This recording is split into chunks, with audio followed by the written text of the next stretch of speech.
চারিদিকে তাকিয়ে শেষে কোনো রাস্তা না পেয়ে লোকটা তারপর শ্মশানের দিকে গেল।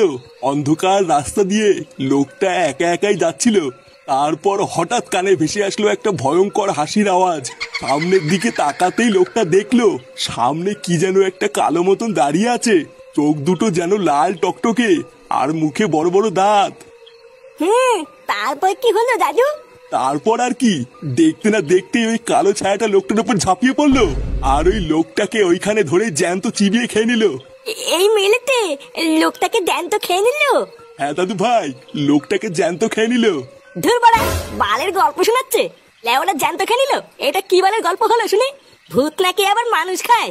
শোন, এই দুনিয়াতে এমন কিছু নেই যেটা সম্ভব না, বুঝলি তো? যেদিন নিজের চোখে দেখবি সেদিন বুঝবি কেমন লাগে। ভূত আমার বাল করবে? এ ফাটা, তুই এই পাগলা চোদা দাদুর সাথে বেশিক্ষণ থাকিস না, বুঝলি তো? তাহলে বাড়ার বাল দেখবি তুই কোন সময় পাগল চোদা হয়ে গেছিস। ফুটো, ফুটো, ফুটো! ওই যে চলে এসছে তোর বারোচোদা বন্ধুগুলো। এবার যাও, ওদের লেওড়া ধরে ঝুলতে ঝুলতে ক্লাবের দিকে যাও। দাদু, আমিও ঝুলবো? লেওড়াটা কি গো?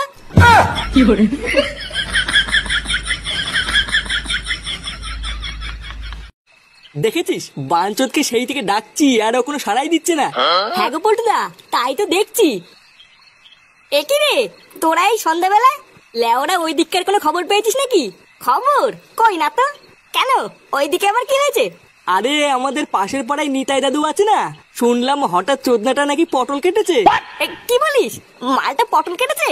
হ্যাঁ, আবার শুনলাম ওনার নাকি 7 কুলো কেউ নেই। নিতাই দাদু 7 কুলো কেউ নেই, তো আমি কি বা ছিড়বো? তুই কি বা ছিড়বি মানে? লেওরা রেডি হ, আমাদের হাসপাতালে যেতে হবে। ওখান থেকে নিতাই দাদুর বডিটা নিয়ে একবারে শ্মশানে যাবো। কি, শ্মশানে যাবি? হ্যাঁ রে ফুটো, যা যা রেডি হয়ে নে। সামনে কি যেন একটা কালো মতন দাঁড়িয়ে আছে, চোখ দুটো যেন লাল টকটকে, আর মুখে বড় বড় দাঁত। নে রে চোদনা, যা। তুই আবার কি বার ভাবছিস? মানে বলছি ভাই, শ্মশানে না গেলে হয় না? আসলে আজকে আমার পেটের অবস্থা খুব একটা ভালো নেই। মানে যেখানে সেখানে পক করে বেরিয়ে যাচ্ছে, বুঝলি তো? এই মেরেছে পল্টুদা, ফুটো না গেলে কি করে হবে? আরে তুই অত চাপ নিতিস কেন? ওর যদি অতই সমস্যা হয় তাহলে ওর কোনো কাজ করা লাগবে না। ও না হয় লেওরা শুধু পিছন পিছনে খই ছিটাবে।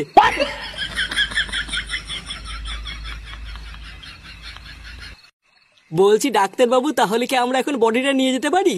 আরে হ্যাঁ হ্যাঁ পল্টু, নিয়ে যাও। আমি তো তোমাদের এই বডিটা নিয়ে খুব চিন্তায় ছিলাম, ভাবছি কেউ নিতে আসছে না কেন। তারপরে তো আমার খুব ভালো লাগছে যে এখন তোমরা নিজেরা এসছো বডিটা নিতে। আরে না না ডাক্তার বাবু, তেমন কিছু না। আসলে নিতাই দাদু গরিব মানুষ তো, তাই আমরা বালছেড়ে ক্লাবের পক্ষ থেকে পাশে থাকার চেষ্টা করছি। বাহ, কি উচ্চ বিচার তোমাদের! সত্যি তোমাদেরকে যত দেখি তত অবাক হই। আচ্ছা ডাক্তার বাবু, তাহলে আমরা এখন যাই, না হলে বুঝতেই তো পারছেন শ্মশানে নিয়ে যেতে আবার দেরি হয়ে যাবে। না না পল্টু, তোমরা ঠিকই বলেছো, যাও যাও বেরিয়ে পড়ো। এ ফুটো! হ্যাঁ বাড়া বল। গাড়িওয়ালা কি গাড়ি নিয়ে এসছে? হ্যাঁ নিয়ে এসছে, নিচে দাঁড়িয়ে আছে। নে ল্যাংচা, বডিটাকে নিয়ে চ। আচ্ছা পল্টুদা, চলো।